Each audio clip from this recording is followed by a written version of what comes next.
එතකොට ළමයින් ගොඩ නගා ගන්න තරකේ තමයි දැන් ඉස්කෝලේ එහෙම මේක දුන්නාම අපේ මැඩම් දෙකක් දුන්නානේ සර් එකනේ දුන්නේ. මැඩම්ගේ දෙක තිබ්බට මට කරන්න දෙයක් නැහැ. සිලබස් එකේ තියෙන්නේ කීයද? සිලබස් එකේ එකයිනේ තියෙන්නේ. නෑ මම මේ අර ශුද්ධ ජීවීන් දෙක ගැන කිව්වේ. මේ තමයි නයිට්‍රයිඩ් කියලා එකකුත් තියෙනවා. නයිට්‍රයිඩ් නෙමෙයි. ටානනනා ඒක නෙමෙයි. හිනා වායු. ඉංග්‍රීසියෙන් කියන්නේ ලාෆ් ගෑස් කියන්නේ මේ කම්පැනි එකක්. උන් මේ ටිකේ දැනෙන අර්බුදයක ඉන්නේ. උන් මේක දන්නවනම් සූඩෝමෝනාස් ගෙදර ගෙනින් වඩා ගන්න තියා ගන්නවා. වඩාගෙන ගෙනියන සූඩෝමෝනාස් මේක දන්නවනම්. ඒකට කියන්නේ ජෝක් ගෑස්. ඔය ගෑස් එක ආවහම පොඩි කැස්සක් එනවා මිනිසුන්ට. කියලා.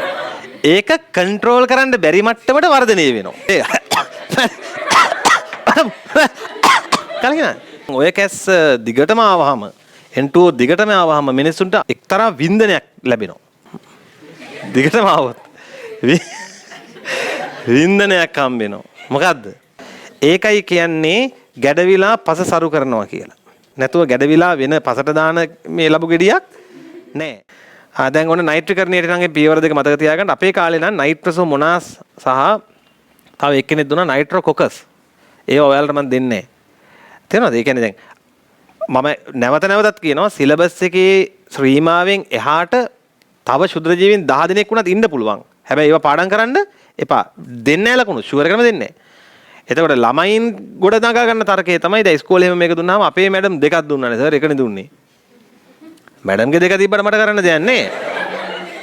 සිලබස් එකේ තියෙන්නේ කීයද? සිලබස් එකේ එකයිනේ තියෙන්නේ. ඒකෙන්ද ඒක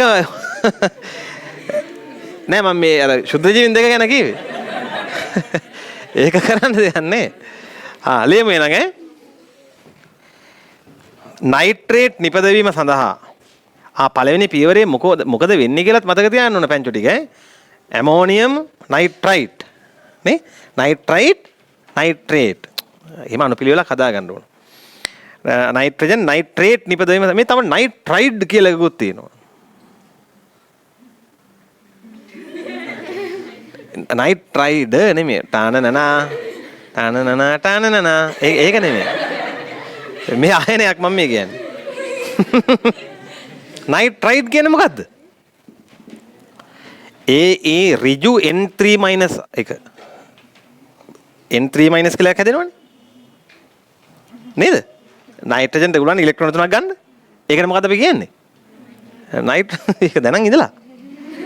ඒ ආයනේ ඒක හරි දැන් මට මේ නයිට්‍රජන් තිර වෙලා නයිට්‍රීකරණය දක්වා පාර කියන්න බලන්න පොඩ්ඩක්. නයිට්‍රජන් ඊට පස්සේ ඇමෝනියම් ඊට පස්සේ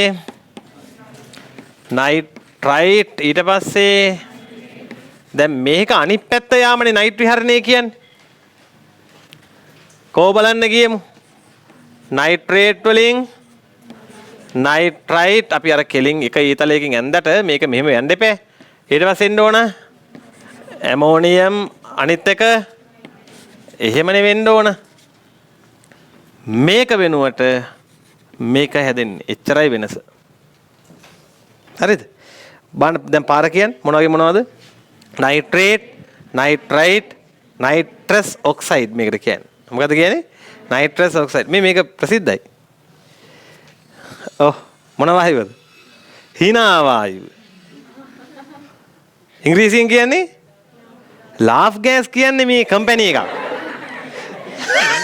ඒක මේ ප්‍රසිද්ධ කම්පැනියක්.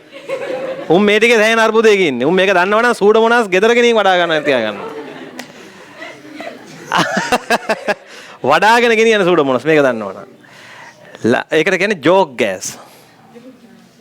මොකද කියන්නේ? ඔය ගෑස් එක ආවහම පොඩි කැස්සක් එනවා මිනිසුන්ට. කියලා. ඒක කන්ට්‍රෝල් කරන්න බැරි මට්ටමට වර්ධනය වෙනවා. හරි? කියලා. එතකොට මිනිස්සු දන්නේම නැතුව මොකක් අල්ල ගන්නවද? බඩ. දැන් මිනිස්සුන්ට කන්ට්‍රෝල් උත් නැහැනේ. ඒක කියන්න යනකොට උන්ට hina යනවා. හරිද? කලකිනා. ඒකයි වෙන්නේ. තේරෙනවද? නැතුව මේ ඇත්තටම hina යනවද? නෑ ගුලියක් නෙමෙයිනේ මේක. N2O කියන්නේ යෝග ගෑස් කියන්නේ අර කැස්සක් එන්නේ. එතකොට දැන් ඔය කැස්ස දිගටම ආවහම N2O දිගටම ආවහම මිනිස්සුන්ට එක්තරා වින්දනයක් ලැබෙනවා. දිගටම ආවොත් වින්දනයක් හම්බ වෙනවා. මොකද්ද? නිර්වින්දනය. කෑලා වැටෙලා. රයිට්. එහෙනම් මේක මතක තියාගන්න මේ පාර මෙයා මේ පාරේ මේ නයිට්‍රජන් අරගෙන එන මුල මේ බැක්ටීරියාව කවුද? සූඩෝමෝනාස්. මේ ගේනේ සූඩෝමෝනාස්. හරි. රයිට්. ලියමු. වායුගෝලීය ඔක්සිජන් රහිත වූ තත්වයන්හිදී සමහර ක්ෂුද්‍ර ජීවීන් විසින් ඔක්කොම වාහන වර්ග යනවාද? ප්ලේන් එකක් විතර යඩු. එතනම මේ ක්‍රියාවලිය නයිට්‍රී හරණයයි. දැන් අහන්න. දැන් සාමාන්‍ය මියගිය ශාක කොටසක් වේවා සත්ව කොටසක් වේවා ළමයි පසේ නොදිරා තියෙද්දි දෙක පසට හොඳ පසේදී දිරුවොත්ද පසට හොඳ. අර අපි ඉගෙන ගත්තේ කොම්පෝස්ට් හැදෙනවා කියලා. කොම්පෝස්ට් හැදෙනවා කියලා කියන්නෙම අර කාබනික කොටස් මොනවා වෙන එකද පසේ? දිරණ එක.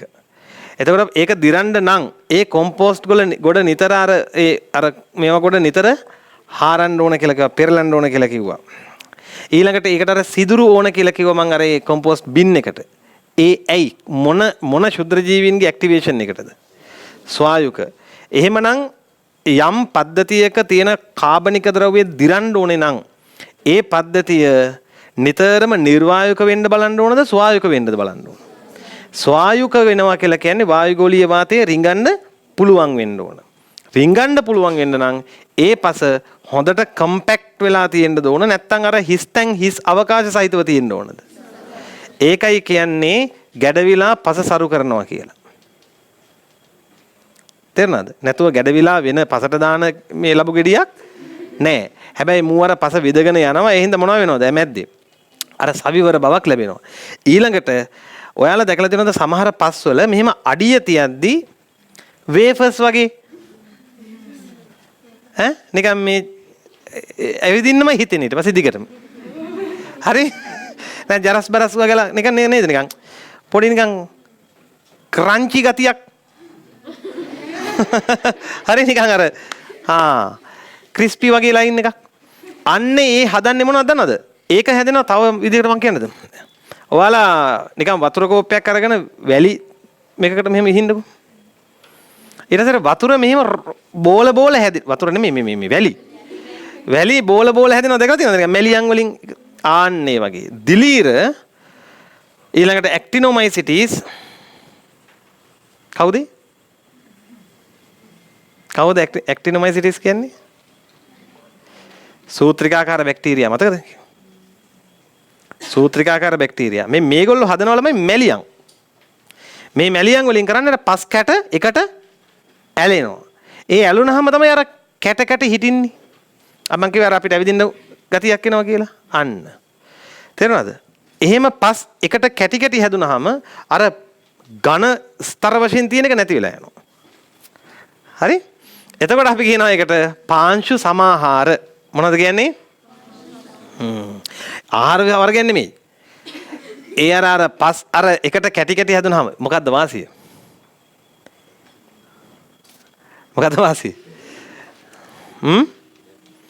ඉඩ හැදෙනවා අර. සවිවර බව ලැබෙනවා. වාතනය වෙනවා. මොන ජීවීන්ගේ ක්‍රියාවලිය වැඩිද?